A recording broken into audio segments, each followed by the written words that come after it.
Good morning, everyone. I'm Megyn Kelly. It's Friday, September 5th, 2025, and this is your AM update. If you trespass into the Capitol, you go to prison. But if you assault a federal law enforcement officer, you don't even get charged. A possible resistance effort exposed by a streak of rejected indictments by D.C. grand juries. Attorney Mike Davis breaks it down. If Cortez told me the sun was coming up tomorrow, I'd go out and check it out. Cortez, as in Alexandria Ocasio-Cortez, teaming up with MAGA? We'll tell you what they're working on. And the second race to the moon is on, as one former NASA official sounds a warning. All that and more coming up in just a moment on your AM update. Well, I've been talking a lot about Riverbend Ranch lately because I love their steaks. Riverbend Ranch has taken Black Angus beef to a whole new level. For the last 35 years, Riverbend Ranch has been creating a very elite Angus herd by using ultrasound to select genetically superior cattle with a focus on flavor and tenderness. When you purchase from Riverbend Ranch, you are not only supporting the 64 cowboys and cowgirls and their families who work on the ranch, but you're also supporting over 260 other U.S. ranches and the hundreds of American families who work on them. It's born in the USA, it's raised in the USA, it's processed in the USA. It is aged to perfection for 21 days and shipped directly from the ranch to your home. This is not your average Black Angus beef. So order from riverbendranch.com. Use the promo code Megyn to get $20 off your first order, and let me know what you think. riverbendranch.com, promo code Megyn. A grand jury will indict even a ham sandwich. So said New York State's famous Chief Judge Saul Wachtler years ago, but not if it's Trump's DOJ after the ham. Over the last week, a series of giddy headlines celebrating federal prosecutors' failures to secure grand jury indictments in Washington, D.C., as the Trump administration takes control of local policing. The Atlantic, quote, Trump's crime crackdown isn't holding up in court. Reuters, quote, U.S. prosecutors fail 3 times to secure indictment in FBI assault case. CBS, quote, D.C. grand jurors reject latest wave of Justice Department indictment requests. In recent weeks, prosecutors have failed to get indictments at least 7 times across 5 cases. A grand jury even declining to indict the now fired DOJ employee who threw a submarine sandwich at a CBP officer, which we all saw happen on video. Such failures exceedingly rare. Federal grand juries almost always hand prosecutors the indictments they seek. We spoke to attorney and founder of the Article 3 Project, Mike Davis, about what's going on with the D.C. grand jury pool. I mean, it's extremely rare for grand jury proceedings to fail in normal jurisdictions, but we're dealing with the District of Columbia that voted 95% against President Trump, the District of Columbia that's full of criminals and bureaucrats and people who hate Trump. They have Trump derangement syndrome, and so they would rather let their city go to hell, our nation's capital go to hell, than be seen as supporting President Trump's law enforcement crackdown that's making D.C. safe for all Americans, particularly for Black D.C. residents in Southeast and Northeast, for examples, who are the victims of this crime. U.S. District Attorney for D.C. Jeanine Pirro instructing prosecutors to seek the maximum penalties where allowed, to clean up the streets and to deter future criminals. Critics calling these failed indictments the result of the justice system going too far, a silent protest by D.C. residents opposed to what some see as federal overreach. Davis noting the D.C. jury pool had no problem indicting more than 1,500 people in connection to January 6th. Even those who simply walked into the Capitol, took a look around, and then peacefully left were slapped with felony charges so overreaching, the U.S. Supreme Court eventually intervened to rein them in. The Biden Justice Department politicized, contorted a post-Enron obstruction of justice statute dealing with corporate fraud to go after their political enemies after January 6th. They persecuted Trump supporters. They threw them in jail with pretrial detention before their trials. They threw the book at these people. They ruined people's lives. They bankrupted them. People lost their families, they lost their freedom, they lost their jobs, they lost everything after January 6th. Well, how the Biden Justice Department and these DC judges persecuted these people is unacceptable. And they gave amnesty to the much more deadly and destructive BLM and Antifa writers, right? And so it's very clear that our system in DC is so politicized. If you trespass into the Capitol and take selfies, you go to prison for a long time after January 6th. But if you assault a federal law enforcement officer, you don't even get charged.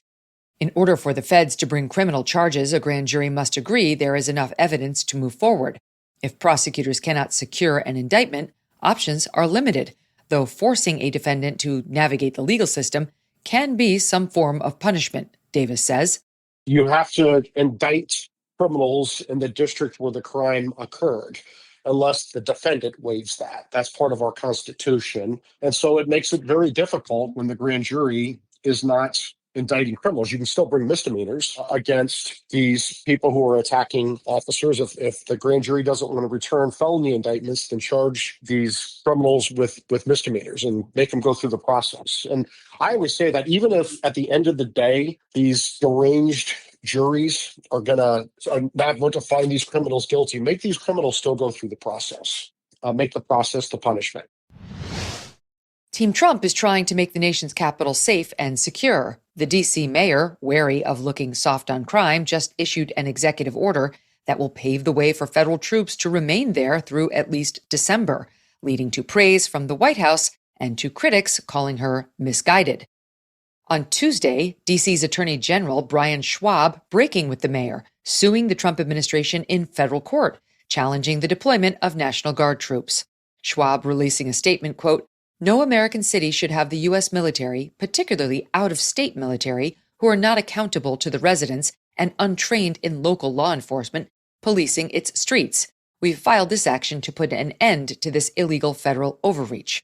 Of course, the D.C. Police Union has already said they welcome the National Guard and their help. According to Davis, the D.C. Attorney General is unlikely to succeed.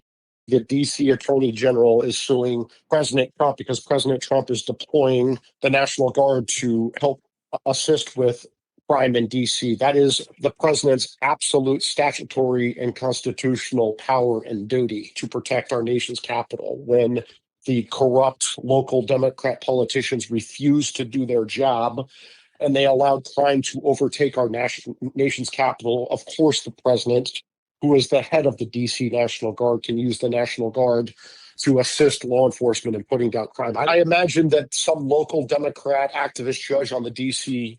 bench will rule against Trump, and it will have to get appealed maybe all the way up to the Supreme Court of the United States. And the Supreme Court's going to side with President Trump on the use of the National Guard in D.C. I have no doubt about that. Mr. Trump posted on Truth Social this week that carjacking in D.C. is down 87% and that all other categories of crime are down, quote, massively. A poll from late August, 2 weeks ago, shows just 20% of D.C. residents favored the National Guard troops in D.C. One released yesterday, a national poll from The Economist/YouGov, showed nationwide it's a closer call. 49% of Americans oppose the troops in D.C., 42% support the effort. Coming up, strange bedfellows on Capitol Hill, AOC teaming up with some of the most MAGA-friendly Republicans on an issue we can all get behind. And the second space race is officially underway. Does the U.S. have what it takes to win? Who's really on your side when it comes to your health? Insurance companies? Bureaucrats? Pharmacies that refuse valid prescriptions? Not so much. Too many parts of our healthcare system are working against you, blocking proven treatments, jacking up prices, making you jump through hoops that are unnecessary. This is why I want to tell you about All Family Pharmacy, an independent pharmacy that's on your side, fighting for your medical freedom, making it simple to get the treatments you trust without the insurance runaround. Just order online. A licensed doctor will review your request, and your medication ships straight to your door. It's fast, simple, and secure. Right now, ivermectin and mebendazole are 25% off, starting at just $2 a capsule. And you can save another 10% off with code Megyn10. Choose from over 200 medications antibiotics, hydroxychloroquine, NAD+, antivirals, and more, all with a prescription included. Go to allfamilypharmacy.com/Megyn and use the code Megyn10 to save today. That's All Family Pharmacy, where your health and your choice matters. A rare crossover event on Capitol Hill. Fiscal hawks and MAGA stalwarts joining forces with socialist Democrats and progressive liberals to push a congressional stock trading ban. Among the bipartisan bunch, from the GOP, Chip Roy of Texas, Anna Paulina Luna of Florida, and Tim Burchett of Tennessee. Democrats include AOC and Pramila Jayapal, among others, on Wednesday introducing the Restore Trust in Congress Act. Congressman Burchett, often a fierce critic of his socialist counterparts, on the unlikely alliance. And I'm proud of all these people up here. I don't agree with them, some of these people, on anything. If Cortez told me the sun was coming up tomorrow, I'd go out and check it out. The legislation seeks to ban members of Congress, their spouses, and dependent children from owning, buying, or trading individual stocks and other assets while in office. Lawmakers would be required to sell stocks, options, futures, and commodities shortly after being sworn in. What will newly investment-rich Ilhan Omar and her recently a millionaire investor husband do?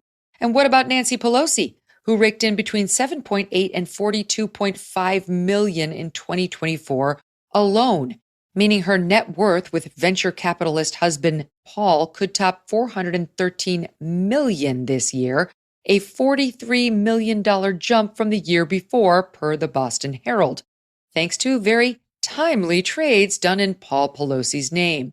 For example, the Pelosi's dumped 5,000 shares of Microsoft worth over $2 million last July, just months before the government announced an antitrust investigation against Microsoft. Gee, what a call. Pelosi denies any wrongdoing. According to CNBC, the penalty for violating the proposed ban would be a 10% fee equal to the value of the investment and forfeiture of the profits. Lawmakers have been working for months to combine various proposals into one piece of legislation, aiming to pressure leadership to advance the bill to a vote. Democratic Congresswoman Jayapal on the strategy. We know that sometimes what happens in this place is if there are multiple bills on a subject, leadership that may not want us to move forward says, we got too many bills, we can't decide. So we did the work of negotiating with each other. We brought in experts to make sure, including experts that manage money and know what the loopholes are that we needed to make sure were fixed. And I think we are doing the simplest thing that we can do. In many ways, it is the simplest thing that the American people want, which is to know that their member of Congress represents them and not their own pocketbooks. Under the current law, passed in 2012, lawmakers are prohibited from using private information learned in their official capacity for personal benefit in the stock market. Members of Congress must also regularly submit financial disclosure forms. Despite this, many members of Congress across the political spectrum have magically seen their net worths skyrocket after arriving in Washington. It doesn't seem like the system is working so well. The issue enjoys broad public support, a 2023 poll from the University of Maryland finding 88% of Dems, 87% of Republicans, and 81% of independents in favor of a ban. Both President Trump and House Minority Leader Hakeem Jeffries have previously expressed support for a stock trading ban. House Speaker Mike Johnson with a more reserved reaction. See, there's a couple of different ideas on the table, and we have to build consensus on that because you got to do it responsibly. So some of the ideas that have been put forward, I'm not in love with the details of. But it's generally a policy I've always favored, but we have lots of different opinions on that in the conference and in Congress. So we got to work through it. So that's the intention. Congresswoman Luna telling reporters she is prepared to circumvent congressional leadership if necessary to bring the bill to a vote. I sometimes feel like an adjudicator in this job, so I guess I'll be the one to say that we've asked nicely for leadership to put this on the floor. If they don't, I'm saying timeline is end of month. There's a discharge petition prepared and ready to go. I think it's very clear where the White House stands on this. I don't speak for the White House, but the president has stated that he supports banning this because it is corrupt. Frankly, the fact that members are getting, plus 600% returns on their investments is wrong. But more importantly, how could you ever be expected to represent your constituents when you're clearly worried about your pocketbook? And so that's why we're here today. If the House measure advances, it would still need 60 votes in the Senate, meaning bipartisan support is essential. Let's see how they vote on this one. The second space race is officially underway, this time against China, to see who will reach the moon for the first time since the 1970s, with far more at stake than bragging rights.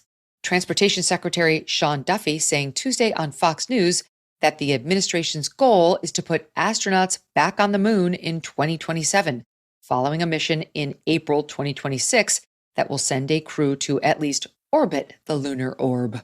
That is going to be a mission, a four-man crew that's going to go out and around the moon.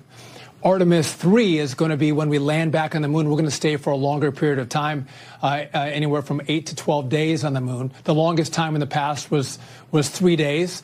And again, we're going to start sending payloads to the moon to start building our base camp.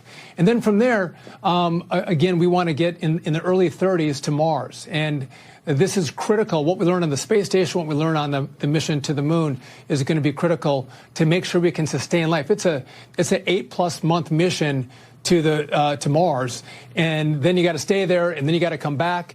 However, China has a head start. In the last 5 years, the Chinese making great strides in space, becoming the first country to land a rover on the far side of the moon and return samples. On Wednesday, the Senate Commerce, Science, and Transportation Committee, chaired by Senator Ted Cruz, holding a hearing on how America can win the race back to the moon. The panel of expert witnesses warning China could seize the lead.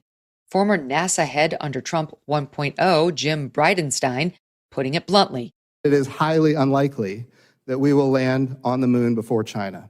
The message was clear. If the U.S. is serious about beating China, we already beat China, but I guess we're now racing for who can do it in the modern era? Anyway, it's going to require more than lofty goals. Here's more from Bridenstine, retired Space Force officer John Shaw, and CEO of the Coalition for Deep Space Exploration, Alan Cutler.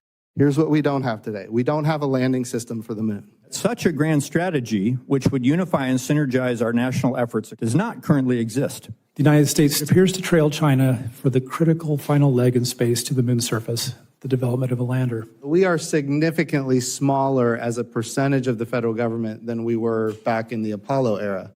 Both sides of the congressional aisle pushing the White House to maintain NASA's budget, even as the administration looks to cut spending across nearly every corner of government.